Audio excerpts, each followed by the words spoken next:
Welcome to our channel. మార్చి 27 నుంచి AP దశ దిశ మారబోతుంది అన్నట్లు కూడా తెలుస్తోంది. ఎందుకంటే పర్టికులర్గా వైజాగ్లో స్టీల్ ప్లాంట్కి శంకుస్థాపన చేయడానికి నరేంద్ర మోదీ గారు కూడా రాబోతున్నట్టు తెలుస్తోంది. సో ఈ వార్త గురించి ఒకసారి డీటెయిల్గా క్లుప్తంగా తెలుసుకునే ప్రయత్నం చేద్దాం. ప్రస్తుతం మనతో జర్నలిస్ట్, పొలిటికల్ అనలిస్ట్ జగదేవ్ గారు స్టూడియోలోనే ఉన్నారు. ఇంటర్వ్యూలోకి వెళ్దాం. హలో సార్, నమస్కారం. నమస్తే సార్, ఈ 7th అంటే మార్చి 7th శంకుస్థాపన కాబోతున్నట్టు తెలుస్తోంది. సో ఏంటి సార్ దాని అప్డేట్స్? అంటే ఈ ఆర్సెలార్ నిప్పాన్ బ్యాటరీస్ ఐడియా ఉండదు, వినే ఉంటారు పేరు. సో ఆ నిప్పాన్ వాళ్ళది మెయిన్ ఇది బేసు, లేకపోతే దానికి ఇది సిస్టమ్ కన్సర్న్ నాకు తెలియదు కానీ, సో ఆ నిప్పాన్ స్టీల్కి సంబంధించిన ఒక ఆర్సెలార్ నిప్పాన్ స్టీల్ ఫ్యాక్టరీ ఒకటి శంకుస్థాపన జరగబోతుంది. అది కూడా ఇక్కడ అనకాపల్లి జిల్లాలో నక్కపల్లి దగ్గరలో. అంటే ఆల్రెడీ నక్కపల్లి అనేది చంద్రబాబు నాయుడు గారు మొదట గవర్నమెంట్ వచ్చినప్పటికీ కూడా దాన్ని ఒక ఇండస్ట్రియల్ సెజ్గా ప్రకటించారు. అక్కడ హెట్రో లాంటి పెద్ద పెద్ద ఫార్మా కంపెనీస్ కూడా ఉన్నాయి. అంటే ఆల్మోస్ట్ ఆల్ అనకాపల్లికి తునికి మధ్యలో. తుని ఇప్పుడు అటు ఈస్ట్ గోదావరి, ఇటు పాయకరావుపేట ఉంటుంది, విశాఖ జిల్లా. విశాఖది ఇప్పుడు అనకాపల్లి జిల్లా అయిపోయింది. అనకాపల్లి జిల్లా కేంద్రంగా తయారైంది. అయితే ఇక్కడ మరలా మనం చెప్పుకోవాల్సింది ఏంటంటే, ఆంధ్రప్రదేశ్లో భారత్లో అభివృద్ధి చెందుతున్న రాష్ట్రాలు కూటమి ప్రభుత్వాలే అని చెప్పి ఒకవైపు ఊదరగొడుతుంటే, అదంతా బీజేపీ ఆడుతున్న హైలీ డ్రామా అని చెప్పి కూడా ఇండియా కూటమి వాళ్ళు విమర్శిస్తున్నారు. కానీ ఇక్కడ మోదీ గారి నేతృత్వంలో 3.0 నడుస్తున్న నేపథ్యంలో ఎక్కడెక్కడ కూటమి ప్రభుత్వం ఉందో అక్కడక్కడ ఆయా రంగాలకు సంబంధించి ఏది అనువుగా ఉందో దాన్ని మెల్లమెల్లగా డెవలప్ చేసుకుంటూ ఎస్టాబ్లిష్ చేసుకుంటూ వెళ్ళిపోతున్నారు.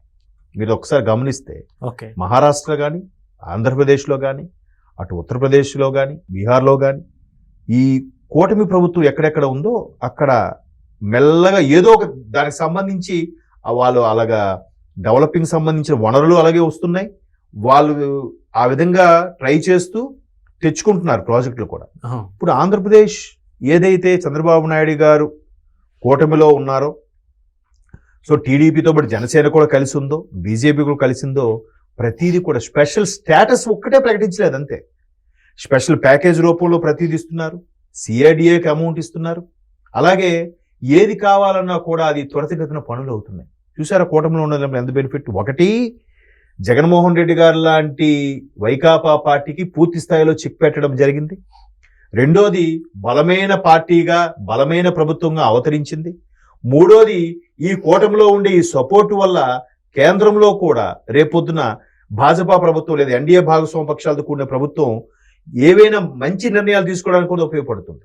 లైక్ ట్రిపుల్ తలాక్ కానీ, ఆర్టికల్ 370 రద్దు కానీ, లేదా రామ మందిర్ నిర్మాణం కానీ, ఏది తీసుకోండి ప్రతిదీ కూడా, surgical strikes, operation Sindoor, operation Kagar, ఒక్కొక్కటి ఎంత సక్సెస్ఫుల్గా అవుతున్నాయి కదా. 180 జిల్లాలు ఉండే మావోయిస్టు ప్రభావిత ప్రాంతాలు ఈరోజు 7 జిల్లాలకు పరిమితం అయిపోయాయి. అవునా? నిన్న మొన్న దేవ్జీ లాంటి కీలకమైన వ్యక్తి కూడా లొంగిపోయారు. సో కూటమి వల్ల ఎన్ని బెనిఫిట్స్ ఉన్నాయి. మరోవైపు కూటమి ప్రభుత్వాలకే ఎక్కడి నుంచైనా ఫారిన్ కంట్రీస్ కొలాబరేషన్ ఏమైనా వస్తున్నా కూడా వాళ్ళు ఇక్కడ పెట్టండి. ఒరిస్సాలో కూడా కూటమి ప్రభుత్వమే. ఓకే, ఏ ప్రాంతంలో పెట్టండి, దీనికి అనువైన ఉన్నది, దానికి సముద్రం దగ్గరలో ఉంది, దీనికి రోడ్ మ్యాపింగ్ చాలా బాగుంది అని ప్రభుత్వం డిసైడ్ చేస్తూ ఉంది. దాని తద్వారా చంద్రబాబు నాయుడు గారు కూడా డెవలపింగ్కి మారుపేరు. ఆయన ప్రతిదీ కూడా పని రాక్షసుడు అంటారు ఆయన, అందరూ ఆయన. ఎంత వయసులో కూడా ఎంతసేపు ఏ కంపెనీ తీసుకొద్దాం, ఎలా డెవలప్ చేద్దాం, ఏది ఎస్టాబ్లిష్ చేద్దాం అనే ఆలోచన ఉంటాడు ఆయన. నిజంగా ఆయన ఆలోచన ఇంకోలాగా మారితే ఈ పాటికి జైళ్ళన్నీ కూడా ఫుల్ అయిపోవాలి. బట్ ఆయన థాట్లో లేట్ ఆయన. సో ఆల్రెడీ గూగుల్ అతిపెద్ద డేటా సెంటర్, తర్వాత అదానీ గారిది ఒక డేటా సెంటర్ వస్తుంది, తర్వాత క్వాంటమ్ కంప్యూటర్స్, అంటే మేజర్ చెప్తున్నా ఇంకా చిన్న చితగా ఆల్రెడీ స్టార్ట్ అయిపోయాయి. చాలా మంది టెక్ దిగ్గజాలు, చాలా మంది సాఫ్ట్వేర్ రంగం సంబంధించిన వాళ్ళు కూడా మెల్లమెల్లగా వైజాగ్ వైపు ఏమైనా వస్తే బాగుండు వెళ్ళిపోదానికి కూడా ప్రయత్నాలు చేస్తున్నారు. ఒక సెకండరీ లెవెల్ బీపీఓస్తో పాటు సాఫ్ట్వేర్ ఇండస్ట్రీ కూడా ఆల్రెడీ స్టార్ట్ అయ్యాయి విశాఖపట్నంలో.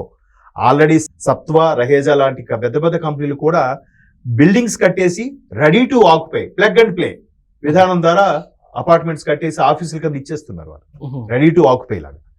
సో ఇన్ని అవుతుంటే ఇంకా చాలదన్నట్టు అనకాపల్లిలో స్టీల్ ప్లాంట్కి దగ్గరలోనే, ఇప్పుడు విశాఖపట్నంకి అవుట్కట్స్ కోరమనపాలెం దగ్గర ఉంది స్టీల్ ప్లాంట్.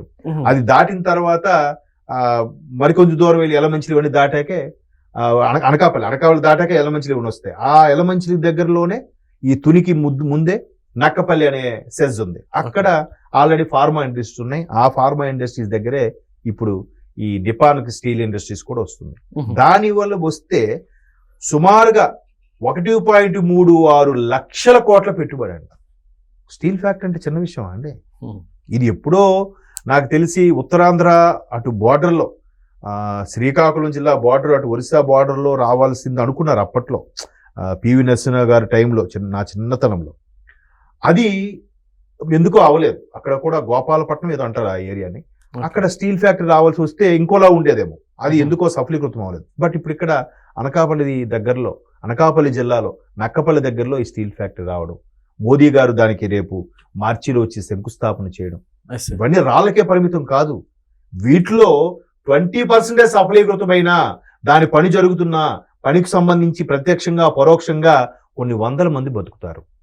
ట్రాన్స్పోర్టు, ఇసుక, రాయి, మ్యాన్ పవర్, ఉద్యోగాలు ఎన్ని చూడండి. వాళ్ళకి రావడం కోసం సంబంధించి లాడ్జెస్, హోటల్స్ ఇన్ని బై డిఫాల్ట్ ఒకదానికి డెవలప్ అవుతుంటాయా లేదా? మోదీ గారు ఎందుకు ఆంధ్రప్రదేశ్ ని కాన్సన్ట్రేట్ చేస్తున్నారంటే ఇక్కడ ఆ వనరులు ఉన్నాయి. మన రాష్ట్రం కూడా తలుపులు తెరిచి ఉంచింది. రండి పెట్టుబడి పెట్టడానికి, ఇంతకు మించి అవకాశాలు లేవు. గడిచిన 1 year ఫైనాన్షియల్ ఇయర్ చూసుకుంటే 2024-25కి అలాగే 25 ఆల్మోస్ట్ 25-26 కూడా రేపు ఇంకొక నెల రోజులు అయిపోతుంది. ఈ ఫైనాన్షియల్ ఇయర్ లో అత్యధిక పెట్టుబడులు వచ్చిన రాష్ట్రం కూడా భారతదేశంలో ఆంధ్రప్రదేశ్.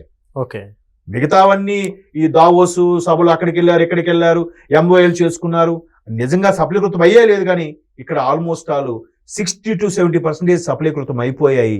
పేపర్ వర్క్ కూడా అయిపోయింది. పని స్టార్ట్ అయ్యాయి, కొన్ని స్టార్ట్ అవ్వాల్సి ఉన్నాయి. రేపు మోదీ గారు ఇది శంకుస్థాపన చేస్తే ధీటుగా రెడీ అవబోతుంది.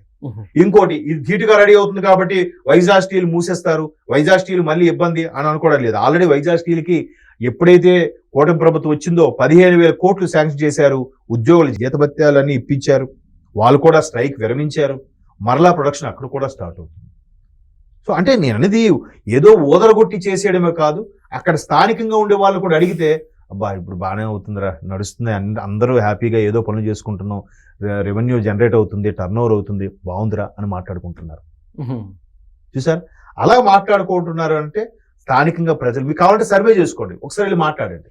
నేను ఒకదానికి ఫేవర్ గా చెప్పడం కాదు, స్థానికంగా 2018-19లో జరిగిన డిఏ కూడా మొన్న ఇచ్చారండి చంద్రబాబు నాయుడు గారు. నిజంగా చనిపోయిన పెన్షనర్స్ కూడా అమౌంట్ పడిందంటే ఎంత హ్యాపీ అండి వాళ్ళు. 19-24 మధ్యలో ఒక్క రూపాయి కూడా ఎవరు చూడలేదే. ఇప్పుడు ఒక్కసారి ఆ అమౌంట్ వచ్చింది. 18-19 చంద్రబాబు నాయుడు గారు గవర్నమెంట్ లేకపోయినా అది ఇప్పుడు డిఏ రిలీజ్ చేశారు. ఆ ఎంతమంది ఆ ఏజ్డ్ పర్సన్స్ పెన్షనర్స్ హ్యాపీగా ఫీల్ అయ్యారు. ఇది పరిపాలన అంటే. Okay sir, thank you.